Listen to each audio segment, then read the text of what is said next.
আপনার শরীরে কি সব সময় ক্লান্ত ভাব থাকে?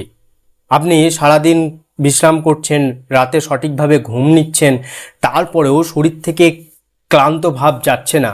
কি ভাবছেন আপনি একেবারে সুস্থ রয়েছেন? একদমই না। হতে পারে এটা আপনার শরীরে ক্যান্সারের একটা ইঙ্গিত। অবাক হয়ে যাচ্ছেন, এই সাধারণ একটা সমস্যা আপনার ক্যান্সারের ইঙ্গিত দিতে পারে। হ্যাঁ, ঠিকই শুনেছেন। যখন আমাদের শরীরে ক্যান্সার আক্রান্ত হয় তখন শরীরের কোষগুলো সঠিকভাবে অক্সিজেন পরিবহন করতে পারে না, ফলে কিন্তু শরীরের মধ্যে একটা সবসময় ক্লান্ত ভাব চলে আসে। আর ঠিক এরকমই খুবই কমন কিছু লক্ষণ আমাদের শরীরে ফুটে ওঠে যখন আমরা ক্যান্সারে আক্রান্ত হই। কিন্তু বহু মানুষ এই বিষয়টা বুঝতেই পারে না বা জানতে পারে না, ফলে তারা কিন্তু 4 বা 3rd স্টেজে চলে যায়। আর 4 বা 3rd স্টেজে যাওয়া মানেই মৃত্যু অবধারিত। এখনকার মডার্ন যে চিকিৎসা চলে এসে তাতে কিন্তু 1st স্টেজ বা 2nd স্টেজে থাকলে আপনি বেঁচেও যেতে পারেন। তাই অবশ্যই আপনার জানা জরুরি যে ক্যান্সার হলে ঠিক কী কী লক্ষণ আপনার শরীরের মধ্যে দেখা দেয়। তাই আপনিও যদি বাঁচতে চান ভিডিওটি সম্পূর্ণ দেখবেন এবং ক্যান্সার হওয়ার আগে ঠিক কী লক্ষণগুলো আমাদের শরীরে দেখা দেয় এরকম কমনলি সেগুলো আমি জানাবো। যেমন ধরুন, আপনি সঠিকভাবে খাবার খাচ্ছেন, কোনো ডায়েট প্ল্যান নাই, কিন্তু অত্যাধিক পরিমাণে আপনার শরীরে ওজন কমে যাচ্ছে।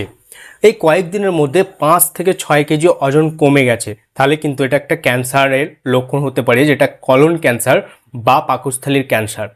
কেননা যখন আমাদের শরীরে এরকম ক্যান্সার হয় তখন সেই ক্যান্সারের যে কোষগুলো রয়েছে সেগুলোকে বেঁচে থাকতে গেলে প্রচুর পরিমাণে ক্যালোরির প্রয়োজন হয়।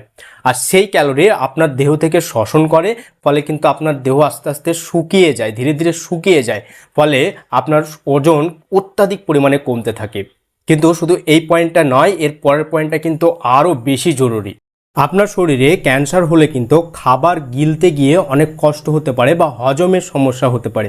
এটা অনেকেই গ্যাস্ট্রিকের সমস্যা ভেবে আপনারা অবহেলা করেন, কিন্তু এটা একটা ক্যান্সারের খুব বড় লক্ষণ। কেননা যখন খাদ্যনালীতে বা পাকস্থলীতে আপনার ক্যান্সার হয় তখন সে সমস্ত জায়গায় একটা প্রতিবন্ধকতা সৃষ্টি করে।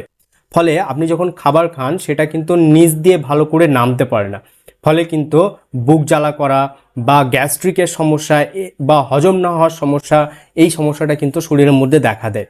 ফলে কিন্তু আমরা অনেকে ভেবে থাকি এটা গ্যাস্ট্রিকের সমস্যা এবং দীর্ঘমেয়াদির পর কিন্তু আপনার ওই সমস্ত জায়গায় ক্যান্সার হয়।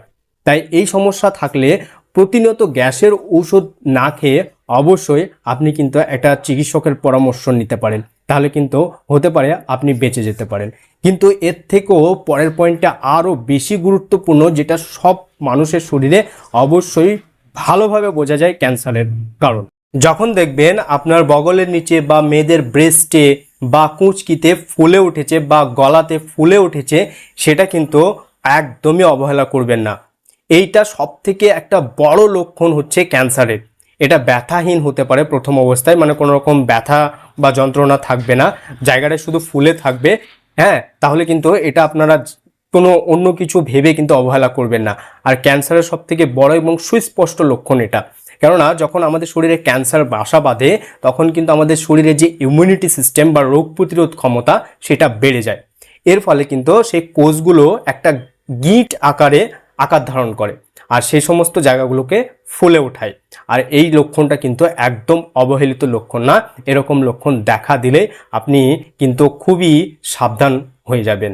আবার যাদের আপনার কোলন ক্যান্সার হয় তাদের কিন্তু মলত্যাগ বা পায়খানার সাথে রক্তপাত হতে পারে।